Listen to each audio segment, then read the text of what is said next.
রাজনীতি, চিকিৎসা কিংবা গবেষণা সবকিছুরই প্রাণকেন্দ্র এখন রাজধানী ঢাকা। এই ঢাকায় গড়ে প্রতিদিনে 2000-এর উপরে মানুষ কর্মের আশায় যুক্ত হচ্ছে। আর এভাবেই বিশ্বের সবচেয়ে জনবহুল শহরের তালিকায় যুক্ত হয়েছে এই ঢাকা শহর। সম্প্রতি জাতিসংঘের এক প্রতিবেদনে এ তথ্যই উঠে এসেছে। প্রতিবেদনের শীর্ষে রয়েছে ইন্দোনেশিয়ার রাজধানী জাকার্তা। তবে যে হারে ঢাকায় জনসংখ্যার চাপ বাড়ছে, তাতে আগামী 30 বছরের মধ্যে জাকার্তা ছাড়িয়ে যাবে এই ঢাকা শহর। জাতিসংঘের প্রতিবেদন বলছে, সবচেয়ে জনবহুল নগর ইন্দোনেশিয়ার জাকার্তা। সেখানে জনসংখ্যা রয়েছে প্রায় 4,19 লক্ষ। দ্বিতীয় স্থানে রয়েছে এই ঢাকা, জনসংখ্যা রয়েছে 3,66 লাখ। এর আগে 2000 সালে প্রকাশিত প্রতিবেদনের শীর্ষ স্থানে ছিল জাপানের শহর টোকিও।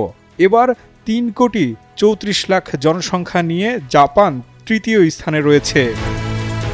তাই এখনই প্রয়োজন সুশাসন, টেকসই সহ পরিকল্পনা ও আধুনিক নাগরিক সেবা নিশ্চিত করা, যাতে দ্রুত বেড়ে ওঠা এই ঢাকা আগামীতে শুধু বিশ্বের অন্যতম বড় শহরই নয়, বাসযোগ্য মহানগর হিসেবেও প্রতিষ্ঠিত হতে পারে।